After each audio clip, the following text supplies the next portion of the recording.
ലോക ചരിത്രത്തിലെ ഏറ്റവും പ്രധാനപ്പെട്ട സംഭവം ഏതെന്ന് ചോദിച്ചാൽ സംശയമില്ലാതെ നൽകുവാൻ ഒറ്റ മറുപടിയുള്ളൂ. നസ്രയനായ യേശുവിൻ്റെ ക്രൂശുമരണവും ഉയർത്തെഴുന്നേൽപ്പും. ഹല്ലേലൂയ. കഴിഞ്ഞ ഒരാഴ്ച ലോകമെമ്പാടുമുള്ള ക്രിസ്ത്യാനികൾ ആ സംഭവങ്ങളെ ഓർക്കുകയും ഇന്ന് അങ്ങനെയുള്ളവർ ഈസ്റ്റർ ആഘോഷിക്കുകയും ചെയ്യുന്നു. ഇന്ന് നമ്മൾ യേശുവിൻ്റെ ജീവിതത്തിലെ അല്ല, ലോക ചരിത്രത്തിലെ തന്നെ ആ പ്രധാന സംഭവങ്ങളെ ഒന്ന് ധ്യാനിക്കുവാൻ പോവുകയാണ്. മത്തായി എഴുതിയ സുവിശേഷം 26-ാം അധ്യായം 17 മുതൽ 20 വരെയുള്ള വാക്യം നമുക്ക് ഒരുമിച്ച് വായിക്കാം. പുളിപ്പില്ലാത്ത അപ്പത്തിൻ്റെ 1-ാം നാളിൽ ശിഷ്യന്മാർ യേശുവിൻ്റെ അടുക്കൽ വന്നു. നീ പെസഹ കഴിപ്പാൻ ഞങ്ങൾ ഒരുക്കേണ്ടത് എവിടെ എന്ന് ചോദിച്ചു. അതിനവൻ പറഞ്ഞത്, നിങ്ങൾ നഗരത്തിൽ ഇന്നവൻ്റെ അടുക്കൽ ചെന്ന്, എൻ്റെ സമയം അടുത്തിരിക്കുന്നു, ഞാൻ എൻ്റെ ശിഷ്യരുമായി നിൻ്റെ അടുക്കൽ പെസഹ കഴിക്കും എന്ന് ഗുരു പറയുന്നു എന്ന് പറവിൻ. ശിഷ്യന്മാർ യേശു കൽപ്പിച്ചതുപോലെ ചെയ്തു. പെസഹ ഒരുക്കി. സന്ധ്യയായപ്പോൾ അവൻ 12 ശിഷ്യന്മാരോടുകൂടെ പന്തിയിലിരുന്നു. അപ്പോൾ യഹൂദന്മാരുടെ പ്രധാനപ്പെട്ട ഒരു ഉത്സവമായിരുന്നു ആബീബ് മാസം 14-ാം തീയതി ആചരിക്കുന്ന പെസഹ. ഒരു മാളിക മുറിയിൽ യേശുവും ശിഷ്യന്മാരും പെസഹ ആചരിക്കുവാനായിട്ട് കൂടി വന്നു. പ്രിയപ്പെട്ടവരെ, എന്താണ് പെസഹ? പെസഹ എന്ന വാക്കിൻ്റെ അർത്ഥം എന്താണ്? പാസ് ഓവർ, കടന്നുപോക്ക്. ഒന്ന് പറഞ്ഞേ, കടന്നുപോക്ക് അല്ലെങ്കിൽ പാസ് ഓവർ. ആര് എന്തിനെ കടന്നുപോയി? 400 വർഷം ശക്തമായ മിസ്രയീം സാമ്രാജ്യത്തിൻ്റെയും ഫറവോ രാജാക്കന്മാരുടെയും അടിമകളായിട്ട് കഷ്ടം സഹിച്ച് ഇസ്രായേൽ ജനം ജീവിച്ചു. എന്നാൽ ദൈവം തൻ്റെ പദ്ധതി പ്രകാരം മോശ എന്ന ലീഡറിനെ അവരുടെ ഇടയിൽ എഴുന്നേൽപ്പിച്ചു. 9 ബാധകൾ മിസ്രയീം ദേശത്ത് അയച്ചിട്ടും ദുഷ്ടനായ ഫറവോ രാജാവ് ഇസ്രായേൽ ജനത്തെ സ്വതന്ത്രമാക്കിയില്ല. എന്നാൽ 10ാമത്തെ ബാധ അയക്കുന്നതിന് മുമ്പ് ദൈവം തൻ്റെ ദാസനായ മോശയോട് സംസാരിച്ചു. നമുക്ക് ഒരുമിച്ച് വായിക്കാം. പുറപ്പാട് 12-ാം അധ്യായം 1 മുതൽ 8 വരെയുള്ള വാക്യങ്ങളാണ്. ചില ഭാഗങ്ങൾ ആദ്യം വായിക്കാം. യഹോവ മോശയോടും അഹ്റോനോടും മിസ്രയീം ദേശത്ത് വെച്ച് അരുളി ചെയ്തത് എന്തെന്നാൽ, ഈ മാസം നിങ്ങൾക്ക് മാസങ്ങളുടെ ആരംഭമായി ആണ്ടിൽ 1-ാം മാസം ആയിരിക്കണം. നിങ്ങൾ ഇസ്രായേലിൻ്റെ സർവ്വസംഘത്തോടും പറയേണ്ടത് എന്തെന്നാൽ, ഈ മാസം 10-ാം തീയതി അതത് കുടുംബത്തിന് ഒരു ആട്ടിൻകുട്ടി വീതം ഓരോരുത്തൻ ഓരോ ആട്ടിൻകുട്ടിയെ എടുക്കണം. ആട്ടിൻകുട്ടിയെ തിന്നുവാൻ വീട്ടിലുള്ളവർ പോരായെങ്കിൽ ആളുകളുടെ എണ്ണത്തിന് ഒത്തവണ്ണം അവനും അവൻ്റെ വീട്ടിനടുത്ത അയൽക്കാരനും കൂടി അതിനെ എടുക്കണം. ഓരോരുത്തൻ തിന്നുന്നതിന് ഒത്തവണ്ണം കണക്ക് നോക്കി നിങ്ങൾ ആട്ടിൻകുട്ടിയെ എടുക്കണം. പ്രിയമുള്ളവരെ, ഇസ്രായേൽ അറുത്തിരുന്ന പെസഹ കുഞ്ഞാട് സർവ്വ പാപങ്ങളുടെയും പരിഹാരമായി അറുക്കാൻ പോകുന്ന ക്രിസ്തുയേശുവിൻ്റെ ഒരു സാദൃശ്യമാണ്. 1 കൊരിന്ത്യർ 5:7 പറയുന്നു, നമ്മുടെ പെസഹ കുഞ്ഞാടും അറുക്കപ്പെട്ടിരിക്കുന്നു, ക്രിസ്തു തന്നെ. 5-ാം വാക്യം പറയുന്നു, ആട്ടിൻകുട്ടി ഊനമില്ലാത്തതും 1 വയസ്സ് പ്രായമുള്ള ആണുമായിരിക്കണം. അത് ചെമ്മരിയാടോ കോലാടോ ആകാം. ഈ മാസം 14-ാം തീയതി വരെ അതിനെ സൂക്ഷിക്കണം. അപ്പോൾ പെസഹായ്ക്കുള്ള ആട്ടിൻകുട്ടിക്കുണ്ടായിരിക്കേണ്ട ക്വാളിറ്റി പറയുന്നു, യാതൊരു ഊനവും യാതൊരു കുറ്റവും യാതൊരു തെറ്റും ഉണ്ടായിരിക്കാൻ പാടില്ല ആ തിരഞ്ഞെടുക്കപ്പെടുന്ന ആട്ടിൻകുട്ടിക്ക്. ഈ ആബീബ് മാസം 10 മുതൽ 14 വരെയുള്ള തീയതികളായ 4 ദിവസങ്ങൾ അതിനെ സൂക്ഷിക്കണം എന്ന് പറഞ്ഞത്, അതിന് വല്ല തെറ്റുണ്ടോ, അതിന് വല്ല കുറവുണ്ടോ, ആ ആടിന് എന്തെങ്കിലും ഊനമുണ്ടോ എന്ന് പരിശോധിക്കുന്നവനാണ്.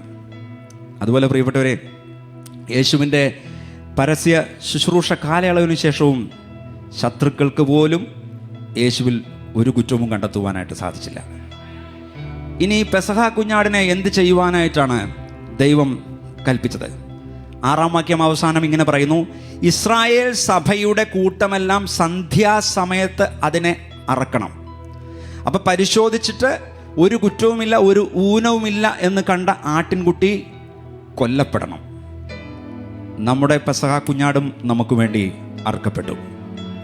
7-ാം വാക്യം, അതിൻ്റെ രക്തം കുറെയെടുത്ത് തങ്ങൾ അതിനെ തിന്നുന്ന വീടുകളുടെ വാതിലിൻ്റെ കട്ടളക്കാൽ 2 കുറുമ്പടിമേലും പുരട്ടണം. അപ്പോൾ പെസഹ കുഞ്ഞാട് അറുക്കപ്പെട്ടാൽ മാത്രം പോരാ, കുഞ്ഞാടിൻ്റെ രക്തത്തിലൂടെയുള്ള സംരക്ഷണം ഒരു വ്യക്തിക്ക് ലഭിക്കണമെങ്കിൽ അത് സ്വന്തം വീടിൻ്റെ കട്ടൽക്കാലിലും കുറുമ്പടിമേലും പുരട്ടണം. അപ്പോൾ യേശു എന്ന പെസഹ കുഞ്ഞാട് സർവ്വലോകത്തിൻ്റെയും പാപത്തിന് പരിഹാരമായിട്ട് മരിച്ചു. എന്നാൽ ഒരു വ്യക്തി അത് സ്വന്തം ജീവിതത്തിൽ അംഗീകരിക്കുമ്പോഴാണ് രക്ഷ പ്രാപിക്കുന്നത്. ഹല്ലേലൂയ. അത് മനസ്സിലാക്കുവാൻ പരിശുദ്ധാത്മാവ് നമ്മുടെ ഹൃദയത്തെ തുറന്നതിനെ ഓർത്ത്, നമ്മുടെ ആ രക്ഷയുടെ ഭാഗമായതിനെ ഓർത്ത് നമുക്ക് കരങ്ങളുയർത്തി നമ്മുടെ കർത്താവിന് സ്തോത്രം ചെയ്യാം. 8-ാം വാക്യം, അന്ന് രാത്രി അവർ തീയിൽ ചുട്ടതായ ആ മാംസവും പുളിപ്പില്ലാത്ത അപ്പവും തിന്നണം, കയ്പ് ചീരയോടുകൂടെ തിന്നണം. അപ്പോൾ പെസഹായ്ക്ക് ഭക്ഷിക്കേണ്ടത് ഇവിടെ കാണാം. എങ്ങനെയാണ്? തീയിൽ ചുട്ട പെസഹ കുഞ്ഞാടിൻ്റെ ഇറച്ചി, പുളിപ്പില്ലാത്ത അപ്പം, കയ്പ് ചീര. അപ്പം ദൈവം അവർക്ക് വലിയൊരു വാഗ്ദാനം നൽകി. അന്ന് രാത്രി ഞാൻ മിസ്രയീം ദേശത്തുകൂടി കടന്ന് ന്യായവിധി നടത്തും.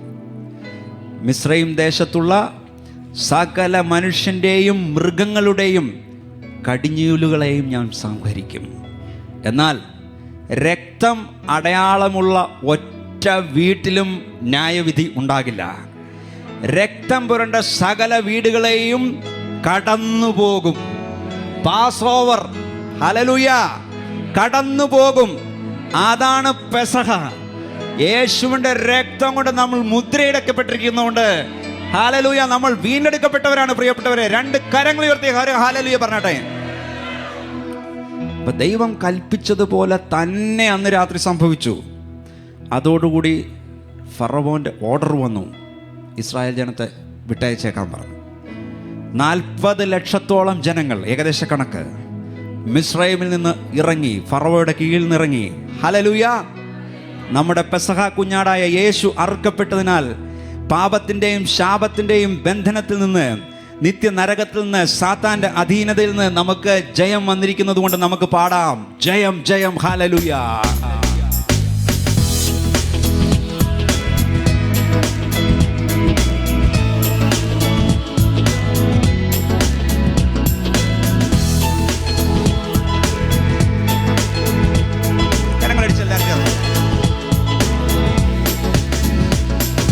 ജയം ജയം ഹല്ലേലൂയ, ജയം ജയം എപ്പോഴും, ജയം ജയം ഹല്ലേലൂയ, ജയം ജയം എപ്പോഴും. യേശുനാഥൻ നാമത്തിനു ജയം ജയം എപ്പോഴും, യേശുനാഥൻ നാമത്തിനു ജയം ജയം എപ്പോഴും. പാപത്തെയും രോഗത്തെയും ക്രൂശിന്മേൽ താൻ വഹിച്ചു, പാപത്തെയും രോഗത്തെയും ക്രൂശിന്മേൽ താൻ വഹിച്ചു. സാത്താനെയും സൈന്യത്തെയും കാൽവരിയിൽ തോൽപ്പിച്ചു, സാത്താനെയും സൈന്യത്തെയും കാൽവരിയിൽ തോൽപ്പിച്ചു. ശത്രുഗണം ഒന്നാകവെ ചെങ്കടലിൽ മുങ്ങിപ്പോയി, ശത്രുഗണം ഒന്നാകവെ ചെങ്കടലിൽ മുങ്ങിപ്പോയി. വൈരിയുടെ എതിർപ്പുകൾ ഫലിക്കയില്ല ഇനിമേൽ, വൈരിയുടെ എതിർപ്പുകൾ ഫലിക്കയില്ല ഇനിമേൽ. ജയം ജയം ഹല്ലേലൂയ, ജയം ജയം എപ്പോഴും, ജയം ജയം ഹല്ലേലൂയ, ജയം ജയം എപ്പോഴും. യേശുനാഥൻ നാമത്തിന് ജയം ജയം എപ്പോഴും, യേശുനാഥൻ നാമത്തിന് ജയം ജയം എപ്പോഴും. വാദ്യഘോഷങ്ങളോടും നാം ജയത്തിൻ്റെ പാട്ടുകൾ, വാദ്യഘോഷങ്ങളോടും ജയത്തിൻ്റെ പാട്ടുകൾ ആഘോഷമായി പാടിയിടുക ശുദ്ധിമാന്മാർ സഭയിൽ, ആഘോഷമായി പാടിയിടുക ശുദ്ധിമാന്മാർ സഭയിൽ. ജയം ജയം ഹല്ലേലൂയ, ജയം ജയം എപ്പോഴും, ജയം ജയം ഹല്ലേലൂയ, ജയം ജയം എപ്പോഴും. യേശുനാഥൻ നാമത്തിനു ജയം ജയം എപ്പോഴും, യേശുനാഥൻ നാമത്തിനു ജയം ജയം എപ്പോഴും. രക്തം കൊണ്ട് മുദ്രയിടപ്പെട്ട ജനമൊന്നിച്ചു, രക്തം കൊണ്ട് മുദ്രയിടപ്പെട്ട ജനമൊന്നിച്ചു. കാഹളങ്ങൾ ഊതിടുമ്പോൾ ഭൂതലം വിറയ്ക്കുമേ, കാഹളങ്ങൾ ഊതിടുമ്പോൾ ജയം ജയം ഹല്ലേലൂയ, ജയം ജയം എപ്പോഴും, ജയം ജയം ഹല്ലേലൂയ, ജയം ജയം എപ്പോഴും. യേശുനാഥൻ നാമത്തിനു ജയം ജയം എപ്പോഴും, യേശുനാഥൻ നാമത്തിനു ജയം ജയം എപ്പോഴും. തകർക്കുന്ന രാജരാജൻ സൈന്യത്തിന്റെ ആമേൻ, തകർക്കുന്ന രാജരാജൻ സൈന്യത്തിന്റെ മുമ്പിലായി നായകനായുള്ളതിനാൽ ജയം ജയം ജയം, നായകനായുള്ളതിനാൽ ജയം ജയം നിശ്ചയം. ജയം ജയം ഹല്ലേലൂയ, ജയം ജയം എപ്പോഴും, ജയം ജയം ഹല്ലേലൂയ, ജയം ജയം എപ്പോഴും. യേശുനാഥൻ നാമത്തിനു ജയം ജയം എപ്പോഴും, യേശുനാഥൻ നാമത്തിനു ജയം ജയം എപ്പോഴും. ഹല്ലേലൂയ ഹല്ലേലൂയ ഹല്ലേലൂയ ജയമേ, ഹല്ലേലൂയ ഹല്ലേലൂയ ഹല്ലേലൂയ ജയമേ, ഹല്ലേലൂയ ഹല്ലേലൂയ ഹല്ലേലൂയ ആമേൻ, ഹല്ലേലൂയ ഹല്ലേലൂയ ഹല്ലേലൂയ ആമേൻ. ജയം ജയം ഹല്ലേലൂയ, ജയം ജയം എപ്പോഴും, ജയം ജയം ഹല്ലേലൂയ, ജയം ജയം എപ്പോഴും. യേശുനാഥൻ നാമത്തിനു ജയം ജയം എപ്പോഴും, യേശുനാഥൻ നാമത്തിനു ജയം ജയം എപ്പോഴും. ഹല്ലേലൂയ. പെസഹ എന്ന് പറയുന്നത് യഹൂദന്മാർക്ക് ഒരു ഉത്സവമായിരുന്നു.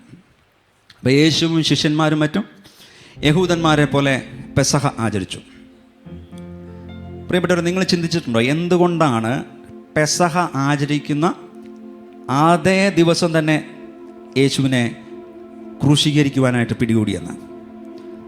അത് ആ വർഷത്തിലെ മറ്റേതെങ്കിലും ദിവസമാകാമായിരുന്നില്ലേ?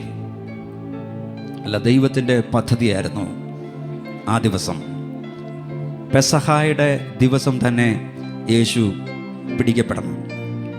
യോഹന്നാൻ സ്നാപകൻ യേശുവിനെ നോക്കി വിളിച്ചു പറഞ്ഞു, ഇതാ ലോകത്തിൻ്റെ പാപത്തെ ചുമക്കുന്ന ദൈവത്തിൻ്റെ കുഞ്ഞാട്. സകല മനുഷ്യർക്കും വേണ്ടി പെസഹ കുഞ്ഞാടായ യേശു അറുക്കപ്പെട്ടു. ഇനിയൊരു യാഗത്തിൻ്റെ ആവശ്യമില്ല പ്രിയപ്പെട്ടവരെ. ഈ കുഞ്ഞാട്, അറുക്കപ്പെട്ട കുഞ്ഞാട് സർവസ്തുതിക്കും യോഗ്യനെന്ന് നിത്യതയിലും യേശു ക്രിസ്തുവിനെ സ്തുതിച്ചുകൊണ്ടിരിക്കും. ഹല്ലേലൂയ. യേശുവിൻ്റെ ആ പെസഹ ശുശ്രൂഷയിൽ സംഭവിച്ചത് എന്തെന്ന് നമുക്ക് നോക്കാം. 1 കൊരിന്ത്യർ 11:23 മുതൽ 26 വരെ. ഞാൻ കർത്താവിൽ നിന്ന് പ്രാപിക്കുകയും നിങ്ങൾക്ക് ഏൽപ്പിക്കുകയും ചെയ്തത് എന്തെന്നാൽ, കർത്താവായ യേശുവിനെ കാണിച്ചു കൊടുത്ത രാത്രിയിൽ അവൻ അപ്പമെടുത്ത് സ്തോത്രം ചൊല്ലി നുറുക്കി, ഇത് നിങ്ങൾക്ക് വേണ്ടിയുള്ള എൻ്റെ ശരീരം, എൻ്റെ ഓർമ്മയ്ക്കായി ഇത് ചെയ്യുവിൻ എന്ന് പറഞ്ഞു. അവണ്ണം തന്നെ അത്താഴം കഴിഞ്ഞ ശേഷം അവൻ പാനപാത്രവും എടുത്തു. ഈ പാനപാത്രം എൻ്റെ രക്തത്തിൽ പുതിയ നിയമമാകുന്നു, ഇത് കുടിക്കുമ്പോഴൊക്കെയും എൻ്റെ ഓർമ്മയ്ക്കായി ചെയ്യുവിൻ എന്ന് പറഞ്ഞു. അങ്ങനെ നിങ്ങൾ ഈ അപ്പം തിന്നുകയും പാനപാത്രം കുടിക്കുകയും ചെയ്യുമ്പോഴൊക്കെയും കർത്താവ് വരുവോളം അവൻ്റെ മരണത്തെ പ്രസ്താവിക്കുന്നു. അപ്പോൾ കർത്താവ് വീണ്ടും വരുവോളം അറുക്കപ്പെട്ട കുഞ്ഞാടിൻ്റെ ഓർമ്മയ്ക്കായിട്ട് ഈ ശുശ്രൂഷ നടത്തുവാനായിട്ട് നമുക്ക് ഈ കൽപ്പന ലഭിച്ചിരിക്കുന്നു. അപ്പോൾ പെസഹ എന്ന് പറയുന്നത് മിസ്രൈമിൽ നിന്നുള്ള വിടുതലിൻ്റെ ഒരു ഓർമ്മയായിരുന്നതുപോലെ ഈ ശുശ്രൂഷ അറുക്കപ്പെട്ട കുഞ്ഞാടായ ക്രിസ്തു നമ്മെ പിശാചിൻ്റെ അധികാരത്തിൽ നിന്നും നരകത്തീയിൽ നിന്നും വീണ്ടെടുക്കുവാൻ രക്തം വാർന്ന ജീവൻ കൊടുത്ത് പുതിയ നിയമം സ്ഥാപിച്ചതിൻ്റെ ഓർമ്മയ്ക്കായിട്ടാണ്. മാളിക മുറിയിലെ ആ ശുശ്രൂഷയ്ക്ക് ശേഷം ഗത്സമന തോട്ടത്തിലേക്ക് യേശു പ്രാർത്ഥിക്കുവാനായി പോയി. അവിടെ വെച്ച മഹാപുരോഹിതൻ്റെ ആളുകൾ യേശുവിനെ അറസ്റ്റ് ചെയ്തു. ഭയം കാരണം യേശുവിൻ്റെ സകല ശിഷ്യന്മാരും യേശുവിനെ വിട്ട് ഓടിപ്പോയി. സന്നിദ്രിയും സംഘത്തിൻ്റെ മുമ്പിൽ യേശുവിനെ വിസ്തരിച്ചു. ഒരു കുറ്റവും കണ്ടുപിടിക്കാൻ പറ്റിയില്ല. കള്ളസാക്ഷികളെ കൊണ്ടുവന്നിട്ടൊന്നും ശരിയായില്ല. യേശു ദൈവപുത്രൻ എന്ന് പറഞ്ഞ് ദൈവദൂഷണം പറഞ്ഞു എന്നവർ കുറ്റം ചുമത്തി. മത്തായി എഴുതിയ സുവിശേഷം 26:67-68. അപ്പോൾ അവർ യേശുവിൻ്റെ മുഖത്ത് തുപ്പി, അവനെ മുഷ്ടി ചുരുട്ടി കുത്തി. ചിലർ അവനെ കന്നത്തടിച്ചു. ഹേ ക്രിസ്തുവേ, നിന്നെ തല്ലിയത് ആർ എന്ന് ഞങ്ങളോട് പ്രവചിക്ക എന്ന് പറഞ്ഞു. പുലർച്ചയ്ക്ക് യേശുവിനെ കൊല്ലുവാനുള്ള അനുവാദം ലഭിക്കുവാൻ വേണ്ടി റോമൻ ഗവർണറായ പിലാത്തോസിൻ്റെ മുമ്പിൽ കൊണ്ടുവന്ന് വിസ്താരം തുടങ്ങി. പിലാത്തോസിനും യേശുവിൽ കുറ്റം കണ്ടുപിടിക്കാൻ സാധിച്ചില്ല.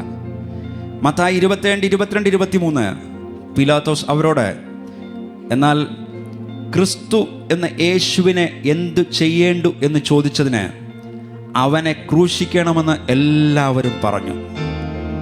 അവൻ ചെയ്ത ദോഷമെന്ത് എന്ന് അവൻ ചോദിച്ചു. അവനെ ക്രൂശിക്കണമെന്നവർ ഏറ്റവും നിലവിളിച്ചു പറഞ്ഞു. യഹൂദന്മാരുടെ നിർബന്ധത്തിന് വഴങ്ങി സ്വന്തം കൈ കഴുകിയ ശേഷം യേശുവിനെ ചെമ്മട്ടി കൊണ്ട് അടിപ്പിച്ച് ക്രൂശിക്കേണ്ടതിന് ഏൽപ്പിച്ചു. പ്രിയപ്പെട്ടവരെ, ഈ ചെമ്മട്ടി എന്ന് പറഞ്ഞാൽ എല്ലിൻ കഷ്ണങ്ങളും ഇരുമ്പ് കൊളുത്തുകളും തൂക്കിയിട്ട് പിടിപ്പിച്ചിട്ടുള്ള ആ ചെമ്മട്ടി കൊണ്ടുള്ള അടിയേൽക്കുമ്പോൾ, ഒരു പ്രാവശ്യം ഇങ്ങനെ അടിച്ചു കഴിഞ്ഞ് ആ ചെമ്മട്ടി വലിക്കുമ്പോൾ ആ ഇരുമ്പ് കൊളുത്തുകളും എല്ലിൻ കഷ്ണങ്ങളും മാംസത്തിൽ കുടുങ്ങിയിട്ട് ആ മാംസം മുഴുവൻ, ആ പ്രദേശത്തെ മാംസം മുഴുവൻ പറഞ്ഞു വരുവാനായിട്ട് ഇടയാകും. ആ മാംസം അടർന്നു പോരും. ഓരോ അടിയിലും രക്തമൊഴുകും. തൊലി പൊളിഞ്ഞിട്ട് ശരീരത്തിൽ പലയിടത്തും എല്ല് വെളിയിൽ കാണുന്ന അവസ്ഥയിലേക്ക് വരും. സങ്കീർത്തനം 129:3 ഉഴവുകാർ എൻ്റെ മുതുകിന്മേൽ ഉഴുതു എന്ന് പറയുന്നു. യേശുവിൻ്റെ ആകൃതി കണ്ടാൽ മനുഷ്യനല്ല എന്ന് തോന്നുമാറ് വിരൂപമായി പോയി എന്ന് രേഖപ്പെടുത്തിയിരിക്കുന്നു. യേശുവിൻ്റെ വസ്ത്രം അഴിപ്പിച്ച് ഒരു ചുവന്ന മേലങ്കി ധരിപ്പിച്ചു. ഞാൻ യഹൂദന്മാരുടെ രാജാവെന്ന് യേശു പറഞ്ഞതുകൊണ്ട് അവനെ രാജാവെന്ന നിലയിൽ കളിയാക്കുവാൻ വേണ്ടിയാണ് ചക്രവർത്തിമാർ ധരിക്കുന്നത് പോലെയുള്ള ഒരു ചുവന്ന മേലങ്കി യേശുവിനെ ധരിപ്പിച്ചത്. രാജാവിൻ്റെ ചെങ്കോലിന് പകരം ഒരു മുളങ്കോലും യേശുവിൻ്റെ കയ്യിൽ കൊടുത്തു. രാജകീയ കിരീടത്തിന് പകരം മുള്ളുകൊണ്ടൊരു കിരീടം മെടഞ്ഞ് അവൻ്റെ തലയിൽ കുത്തിയിറക്കി. യേശുവിനെ അവർ തുപ്പി കോൽ കൊണ്ട് തലക്കടിച്ചു. പിന്നീട് ഭാരമേറിയ ക്രൂശ് യേശുവിൻ്റെ തോളിൽ വെച്ച് അവനെ ക്രൂശിക്കുവാനായിട്ട് ഗോൽഖോദയിലേക്ക് കൊണ്ടുവന്നു. മത്തായി 27:33-34 തലയോടിടം എന്ന അർത്ഥമുള്ള ഗോൽഗോഥ എന്ന സ്ഥലത്ത് എത്തിയപ്പോൾ അവനെ കയ്പ് കലക്കിയ വീഞ്ഞു കുടിപ്പാൻ കൊടുത്തു. അത് രുചി നോക്കിയപ്പോൾ അവന് കുടിപ്പാൻ മനസ്സായില്ല.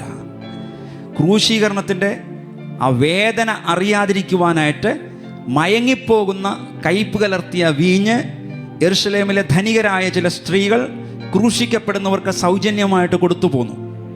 അപ്പോൾ മൂര് കലർത്തിയ വീഞ്ഞ് എന്നാണ് ഗ്രീക്ക് ഭാഷയിൽ. മർക്കോസ് 15:23 കണ്ടിവെണ്ണ കലർത്തിയ വീഞ്ഞ് അവന് കൊടുത്തു, അവനോ വാങ്ങിയില്ല എന്ന് വായിക്കുന്നു. ഈ കണ്ടിവെണ്ണയും മൂരും കലക്കിയ വീഞ്ഞ് ഇതിന് ഉപയോഗിച്ചിരുന്നു. കണ്ടിവെണ്ണ എന്ന് പറയുന്നത് ആനക്കുട്ടിയുടെ ആദ്യ ദിവസങ്ങളിലെ വിസർജനമാണ്. യേശു വേദന അറിയാതിരിക്കുവാനുള്ള ആ പാനീയം ഉപയോഗിച്ചില്ല. കാരണം നമുക്കായിട്ട് എല്ലാ വേദനയും യേശു സുബോധത്തോടെ അനുഭവിച്ചു. റോമക്കാർ ഏറ്റവും വലിയ കുറ്റവാളികൾക്ക് നൽകുന്ന ശിക്ഷയായിരുന്നു ക്രൂശ് മരണം.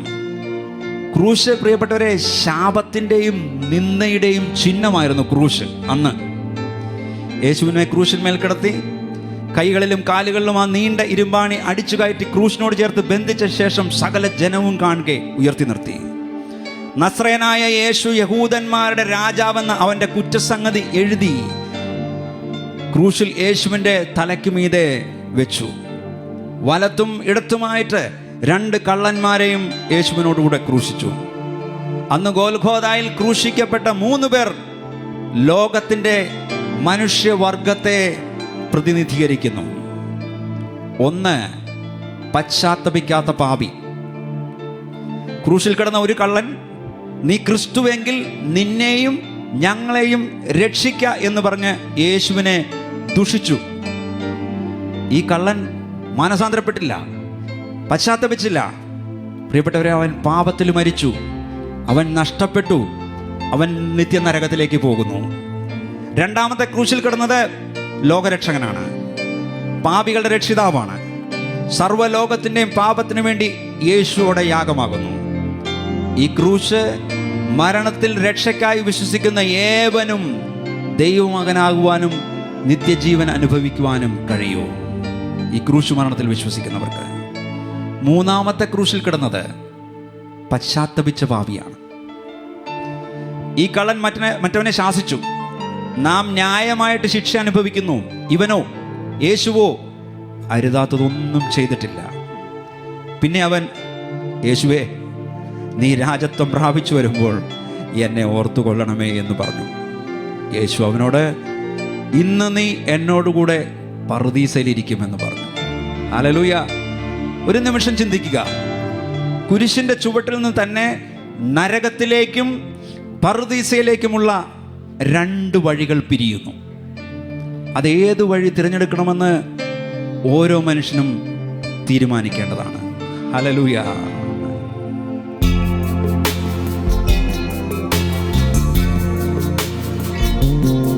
രക്ഷിതാവിനെ കാണുക പാപി,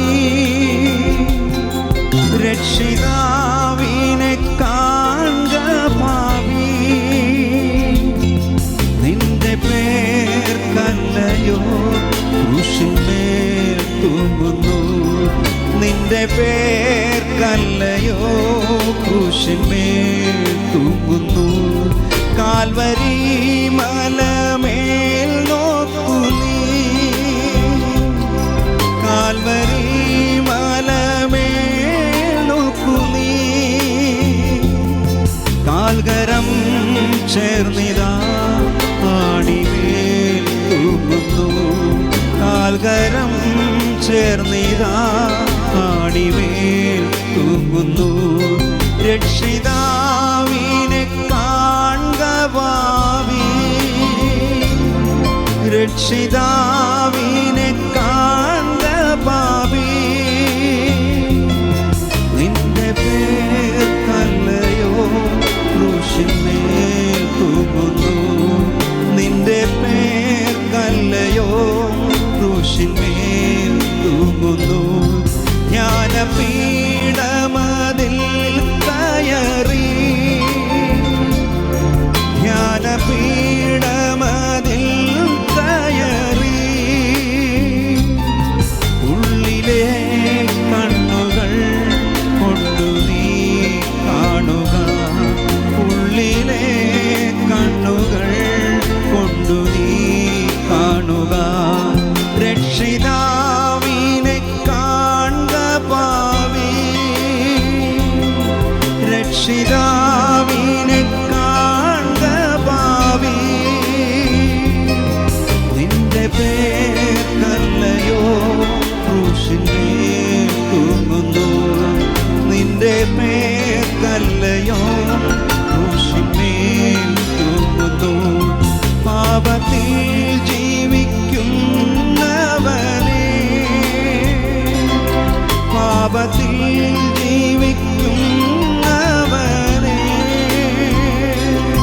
നിന്റെ പേർക്കല്ലയോ തൂങ്ങുന്നീ രക്ഷകൻ, നിന്റെ പേർക്കല്ലയോ തൂങ്ങുന്നീ രക്ഷകൻ. രക്ഷിതാവിനെ കാണുക പാപി, രക്ഷിതാവിനെ കാണുക പാപി,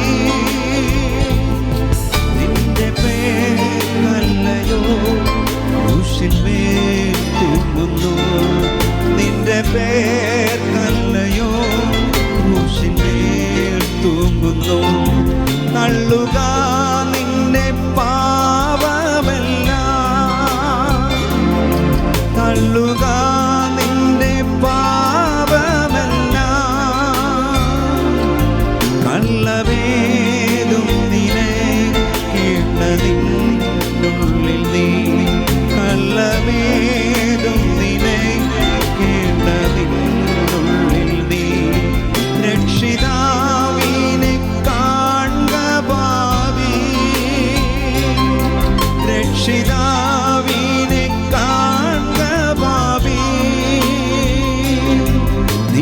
പേർക്കല്ലയോ ക്രൂശിന്മേൽ തൂങ്ങുന്നു, നിന്റെ പേർക്കല്ലയോ ക്രൂശിന്മേൽ തൂങ്ങുന്നു.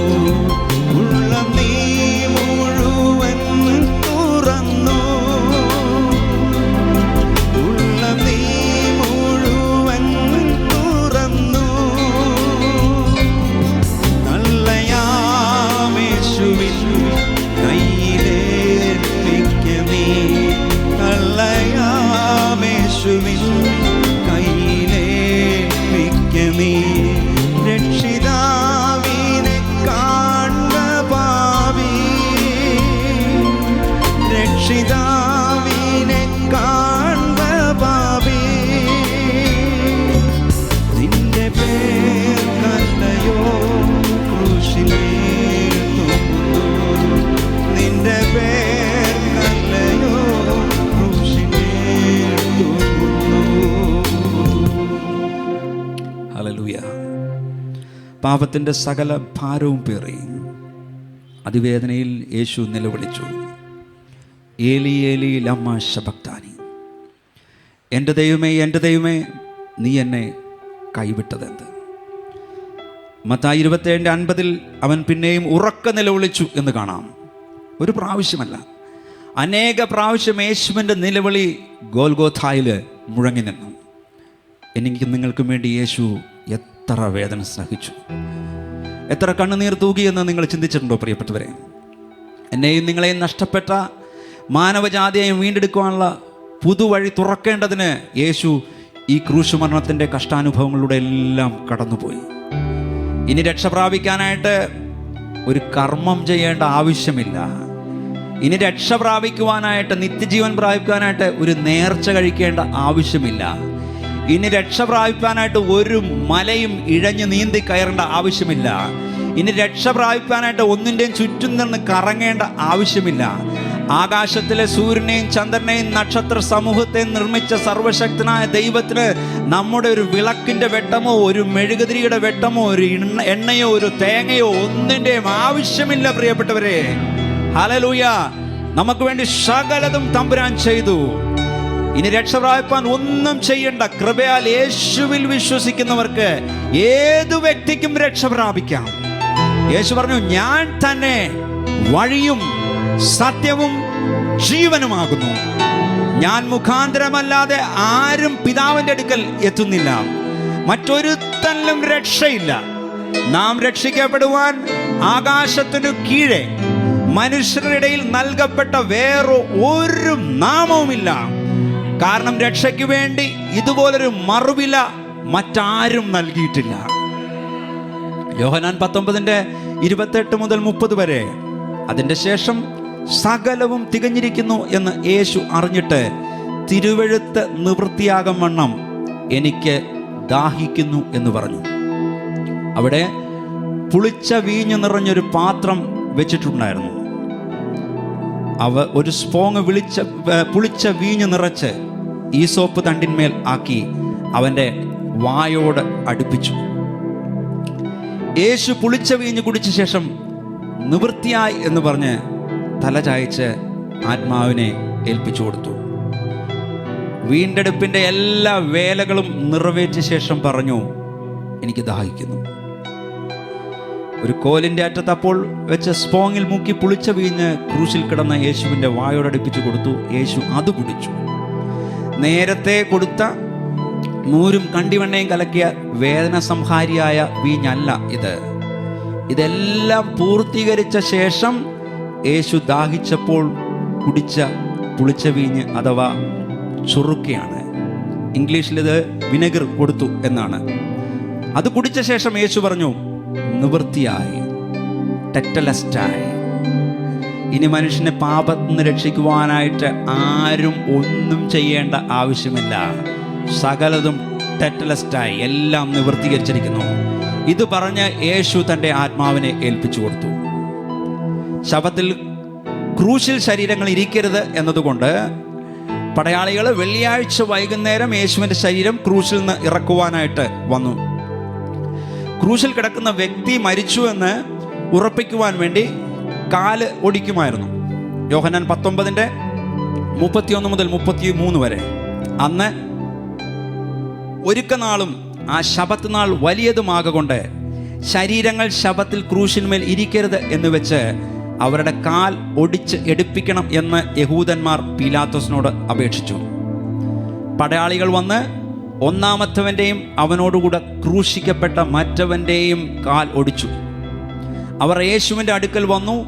അവൻ മരിച്ചുപോയി എന്ന് കാണുകയാൽ അവൻ്റെ കാൽ ഒടിച്ചില്ല. എങ്കിലും പടയാളികൾ ഒരുത്തൻ കുന്തം കൊണ്ട് അവൻ്റെ വിലാപ്പുറത്ത് കുത്തി. ഉടനെ രക്തവും വെള്ളവും പുറപ്പെട്ടു.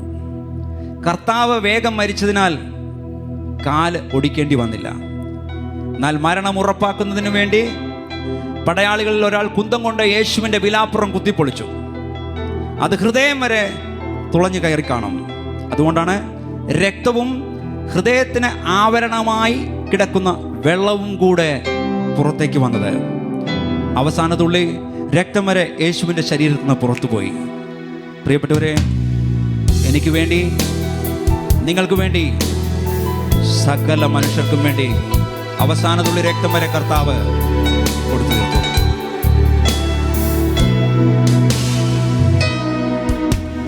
ദേവേശ യേശുപരാ ജീവനെ നീയായി വെടിഞ്ഞു. ദേവേശ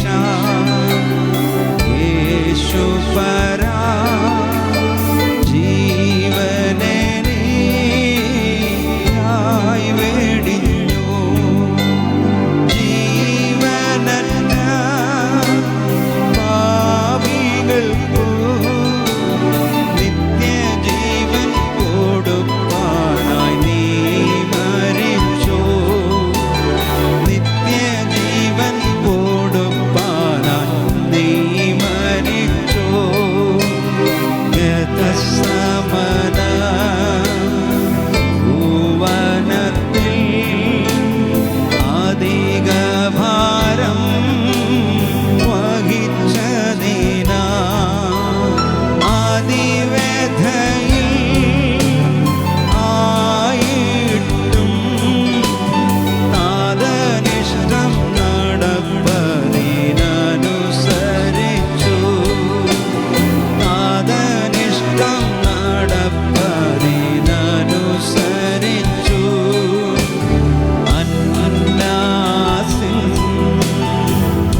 അരമനയിൽ മന്നവാദി വിധിക്കപ്പെട്ടു.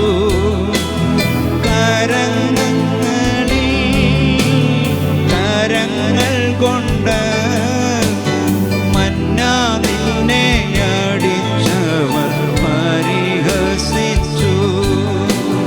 മന്നാ നിന്നെ അടിച്ചവർ പരിഹസിച്ചു. പീലാത്തോസ് എന്നവനും വിലമതിച്ചു. കുരിശേൽപ്പിച്ചു. തലയിൽ മുള്ളാൻ മുടിയും വെച്ചു. പല പല പാടുകൾ ചെയ്തു നിന്നെ.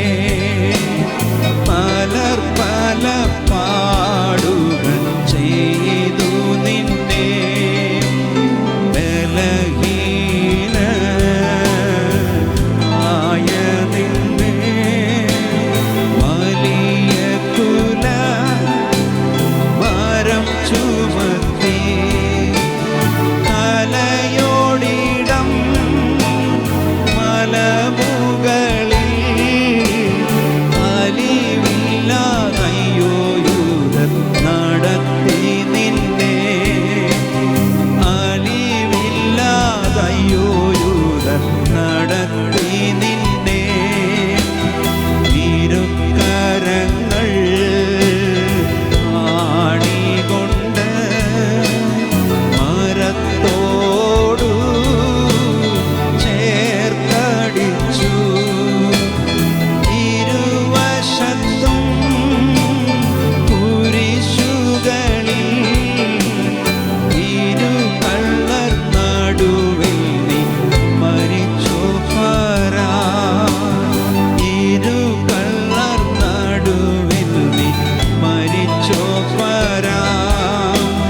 കൃപ ചെയ്യണമേ.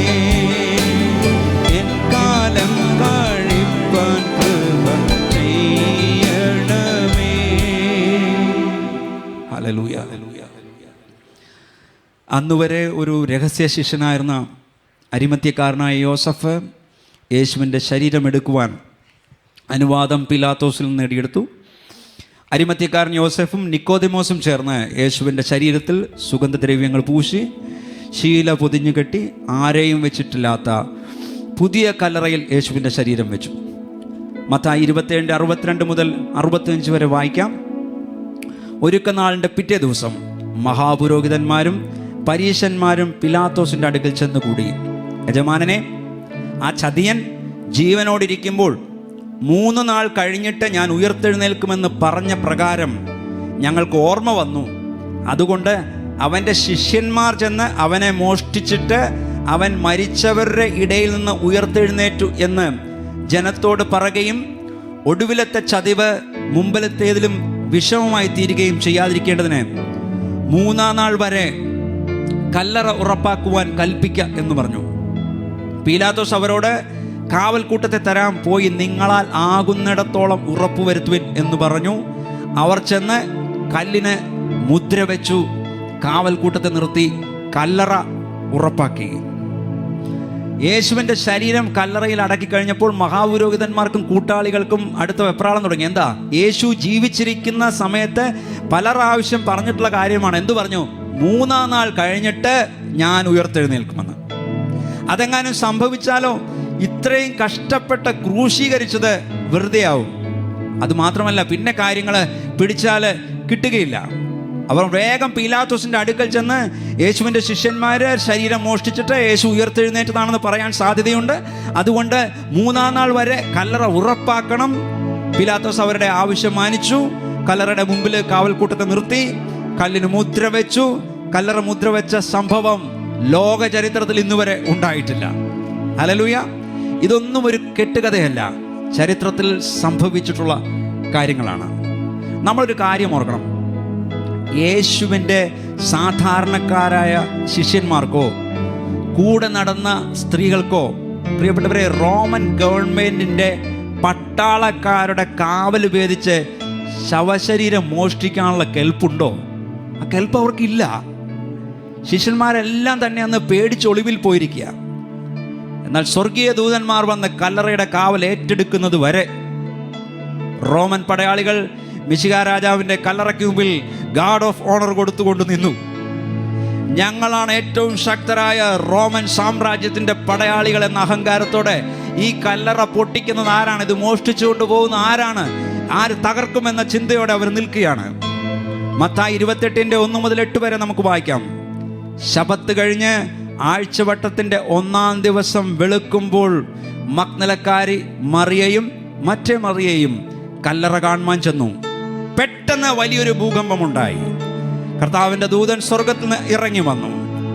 കല്ലിരുട്ടി നീക്കി അതിന്മേൽ ഇരുന്നിരുന്നു.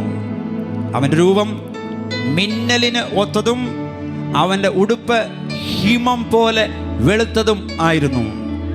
കാവൽക്കാർ അവനെ കണ്ടു പേടിച്ചു വിറച്ച് മരിച്ചവരെ പോലെയായി. ദൂതൻ സ്ത്രീകളോട്, ഭയപ്പെടേണ്ട, ക്രൂശിക്കപ്പെട്ട യേശുവിനെ നിങ്ങൾ അന്വേഷിക്കുന്നു എന്ന് ഞാൻ അറിയുന്നു. അവൻ ഇവിടെയില്ല. ഹല്ലേലൂയ. അവൻ ഇവിടെയില്ല. ആമേൻ. അവൻ ഇവിടെയില്ല. താൻ പറഞ്ഞതുപോലെ ഉയർത്തെഴുന്നേറ്റു. ആമേൻ. ഒന്ന് എല്ലാവരും കൂടി പറഞ്ഞേ, താൻ പറഞ്ഞതുപോലെ ഉയർത്തെഴുന്നേറ്റു. ഒന്ന് പറഞ്ഞേ, അവൻ ഇവിടെ ഇല്ല. താൻ പറഞ്ഞതുപോലെ ഉയർത്തെഴുന്നേറ്റു. അവൻ ഇവിടെ ഇല്ല. താൻ പറഞ്ഞതുപോലെ ഉയർത്തെഴുന്നേറ്റു. അവൻ കിടന്ന സ്ഥലം വന്ന് കാൺമീൻ. അവൻ മരിച്ചവരുടെ ഇടയിൽ നിന്ന് ഉയർത്തെഴുന്നേറ്റു എന്ന് വേഗം ചെന്ന് അവൻ്റെ ശിഷ്യന്മാരോട് പറവിൻ. അവൻ നിങ്ങൾക്ക് മുമ്പേ ഗലീലയ്ക്ക് പോകുന്നു. അവിടെ നിങ്ങൾ അവനെ കാണും. ഞാൻ നിങ്ങളോട് പറഞ്ഞിരിക്കുന്നു എന്ന് പറഞ്ഞു. അങ്ങനെ അവർ വേഗത്തിൽ ഭയത്തോടും മഹാസന്തോഷത്തോടും കൂടി കല്ലറ വിട്ട് അവൻ്റെ ശിഷ്യന്മാരോട് അറിയിപ്പാനായി ഓടിപ്പോയി. ഇപ്പം റോമൻ പട്ടാളക്കാരുടെ ധൈര്യം മുഴുവൻ സ്വർഗത്തിലെ ദൂതനെ കണ്ടപ്പോൾ ചോർന്നുപോയി. എന്നാൽ പാവപ്പെട്ട സ്ത്രീകളുടെ ധൈര്യം യേശു ഉയർത്തെഴുന്നേറ്റ് കേട്ടപ്പോൾ ഏറ്റവും വർദ്ധിച്ച് അവർ ഓടി. കാവൽക്കാർ സംഭവിച്ചത് ഓടിച്ചെന്ന് മഹാപുരോഹിതനോട് പറഞ്ഞു. അവർ ധാരാളം പണം കൊടുത്ത് കാവൽക്കാരെ വശത്താക്കി, ഞങ്ങൾ രാത്രിയിൽ ഉറങ്ങുമ്പോൾ യേശുവിൻ്റെ ശരീരം ശിഷ്യന്മാർ മോഷ്ടിച്ചു എന്ന് പറയിച്ചു. എന്നാൽ സത്യമെന്നും സത്യമായിട്ട് കിടക്കുന്നു. 2000 വർഷങ്ങളായി ഇന്നും ഫലസ്തീനിൽ യേശുവിനെ അടക്കം ചെയ്ത കല്ലറ തുറന്ന് ഒഴിഞ്ഞു കിടക്കുന്നു. അത് ലോകത്തോടെന്നും വിളിച്ചു പറയുന്ന സത്യമാണ്. നസ്രയനായ യേശു എന്ന ദൈവത്തിൻ്റെ കുഞ്ഞാട് സർവ്വലോകത്തിൻ്റെയും പാപത്തിന് പരിഹാരമായി ഒരിക്കലായി അറുക്കപ്പെട്ടു, ക്രൂശിക്കപ്പെട്ടു. യേശു മരിച്ചു, അടക്കപ്പെട്ടു.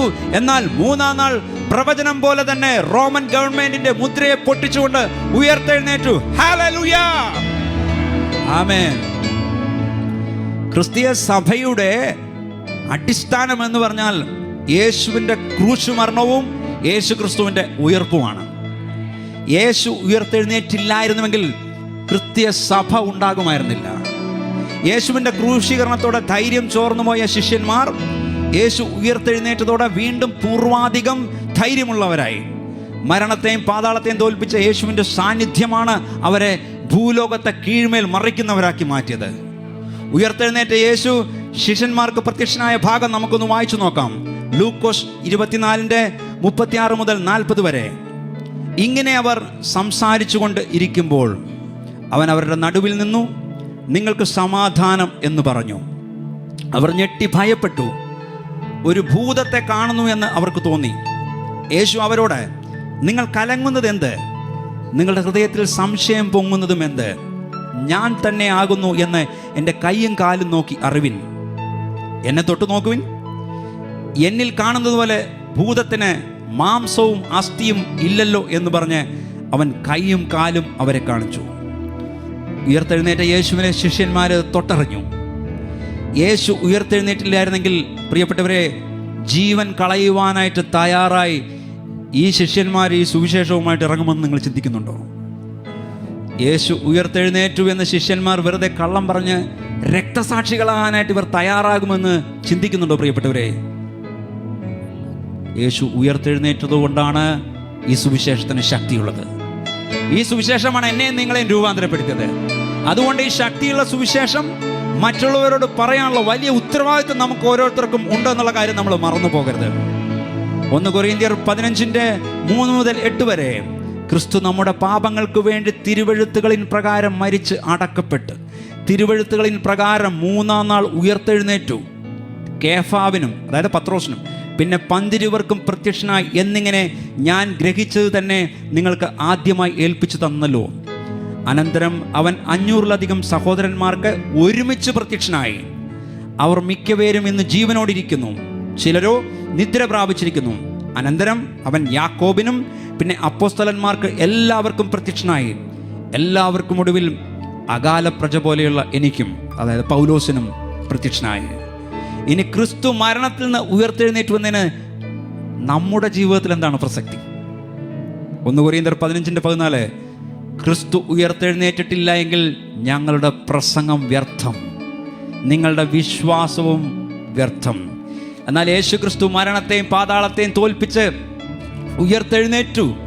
ആദാമിലൂടെ പാപവും മരണവും മനുഷ്യരിലേക്ക് പ്രവേശിച്ചതുപോലെ യേശു ക്രിസ്തുവിലൂടെ ജീവനും പുനരുത്ഥാനവും മനുഷ്യരിലേക്ക് പ്രവേശിച്ചു. പ്രിയപ്പെട്ടവരെ, അതുകൊണ്ട് ഈ സുവിശേഷം മറ്റുള്ളവരോട് പറയാനുള്ള ധാർമ്മികമായ ഉത്തരവാദിത്വം നമുക്ക് ഓരോരുത്തർക്കുമുണ്ട്. 1 കൊരിന്ത്യർ 15:20 മുതൽ 22 വരെ. എന്നാൽ ക്രിസ്തു നിദ്ര കൊണ്ടവരിൽ ആദ്യ ഫലമായി മരിച്ചവരുടെ ഇടയിൽ നിന്ന് ഉയർത്തിരിക്കുന്നു. മനുഷ്യൻ മൂലം ഉണ്ടാകിയാൽ മരിച്ചവരുടെ പുനരുത്ഥാനവും മനുഷ്യൻ മൂലം ഉണ്ടായി. ആദാമിൽ എല്ലാവരും മരിക്കുന്നത് പോലെ ക്രിസ്തുവിൽ എല്ലാവരും ജീവിക്കപ്പെടും. അപ്പം മനുഷ്യ ജീവിതത്തിൽ ഒഴിവാക്കാൻ പറ്റാത്ത ഒരു സത്യമാണ് മരണം എന്നുള്ളത്. എല്ലാ മനുഷ്യരും മരിക്കും. എന്നാൽ ഒരു ദൈവ പൈതലിൻ്റെ മരണത്തെ ക്രിസ്തുവിലുള്ള നിദ്ര എന്നാണ് പറഞ്ഞിരിക്കുന്നത്. ഹല്ലേലൂയ. മരണം അവസാനമല്ല പ്രിയപ്പെട്ടവരെ, നിത്യമായ ഒരു ജീവിതത്തിൻ്റെ തുടക്കമാണ്. ഉയർത്തെഴുന്നേറ്റ യേശു വീണ്ടും തൻ്റെ സഭയെ ചേർക്കാൻ വരും. അന്ന് ക്രിസ്തുവിൽ വിശ്വസിച്ചിരിക്കുന്ന കർത്താവിൻ്റെ മക്കള്, ജീവനോടെയുള്ള മക്കള് രൂപാന്തരപ്പെടും. മരിച്ചവർ ഉയർത്തെഴുന്നേൽക്കും. പ്രിയപ്പെട്ടവരെ, ഈ സത്യം നമ്മൾ ലോകത്തോട് വിളിച്ചു പറയണ്ടേ? നമ്മൾ ദൈവമക്കളായിട്ട് കംഫർട്ട് സോണിൽ ഇരുന്നാൽ പോരാ. ഈ സുവിശേഷം നമ്മൾ മറ്റുള്ളവരോട് പങ്കുവെക്കണം. ഈ ദേശത്തുള്ള ഓരോരുത്തരോടും നമ്മൾ പങ്കുവെക്കണം. 1 കൊരിന്ത്യർ 15:51 മുതൽ 57 വരെ. ഞാനൊരു മർമ്മം നിങ്ങളോട് പറയാം. നാം എല്ലാവരും നിദ്ര കൊള്ളുകയില്ല. എന്നാൽ അന്ത്യകാഹളനാദത്തിങ്കൽ പെട്ടെന്ന് കണ്ണിമയ്ക്കുന്നിടയിൽ നാം എല്ലാവരും രൂപാന്തരപ്പെടും. കാഹളം ധ്വനിക്കും, മരിച്ചവർ അക്ഷയരായി ഉയർക്കുകയും നാം രൂപാന്തരപ്പെടുകയും ചെയ്യും. ഈ ദ്രവത്വമുള്ളത് അദ്രവത്വത്തെയും ഈ മർത്യമായത് അമർത്യത്തെയും ധരിക്കണം. ഈ ദ്രവത്വമുള്ളത് അദ്രവത്വത്തെയും ഈ മർത്യമായത് അമർത്യത്തെയും ധരിക്കുമ്പോൾ മരണം നീങ്ങി ജയം വന്നിരിക്കുന്നു എന്നെഴുതിയ വചനം നിവൃത്തിയാകും. ഹല്ലേലൂയ. മരണമേ, നിന്റെ ജയം എവിടെ? മരണത്തിൻ്റെ വിഷമുള്ള എവിടെ? മരണത്തിൻ്റെ വിഷമുള്ള പാപം, പാപത്തിൻ്റെ ശക്തിയോ ന്യായപ്രമാണം നമ്മുടെ കർത്താവായ യേശു ക്രിസ്തു മുഖാന്തരം നമുക്ക് ജയം നൽകിയ ദൈവത്തിന് സ്തോത്രം. ഹല്ലേലൂയ. പ്രിയമുള്ളവരെ, ഇത്ര വലിയ സത്യം നാം മനസ്സിലാക്കി യേശുവിൻ്റെ ക്രൂശീകരണം ഓർക്കുവാനും അവൻ്റെ പുനരുത്ഥാനത്തെക്കുറിച്ച് ധ്യാനിപ്പാനും ഇനി തൻ്റെ സഭയെ ചേർക്കുവാനായിട്ട് യേശു ക്രിസ്തു വീണ്ടും മധ്യാകാശത്ത് വരും എന്ന സത്യം ഓരോ ദൈവവേദലും ഓർക്കുവാൻ വേണ്ടി കർത്തൃമേശ എന്ന ഓർഡിനൻസ് യേശു തൻ്റെ സഭയ്ക്ക് നൽകി. യേശുവിൻ്റെ ക്രൂശുമരണം, ഉയർപ്പ് വർഷത്തിലൊരിക്കൽ ഓർക്കാനല്ല, മറിച്ച് അനുദിനം നമ്മൾ ഈ ജീവിതത്തിൽ ഈ സത്യം ഓർക്കണം. പ്രിയപ്പെട്ടവരെ, അതുകൊണ്ട് ഈ വിലയേറിയ സത്യം നമ്മൾ ലോകത്തോട് വിളിച്ചു പറയണം. നമുക്ക് ദൈവസന്നിധിയിൽ എഴുന്നേറ്റ് നിൽക്കാം. യേശു ക്രിസ്തു ഉയർത്തി ജീവിക്കുന്നു, പരലോകത്തിൽ ജീവിക്കുന്നു. ഇഹലോകത്തിൽ താൻ ഇനി വേഗം വരും, രാജാവായിട്ട് വാഴുവാനുണ്ട്. കരങ്ങളടിച്ച് നമുക്ക് ആ കർത്താവിന് സ്തോത്രം ചെയ്യാം.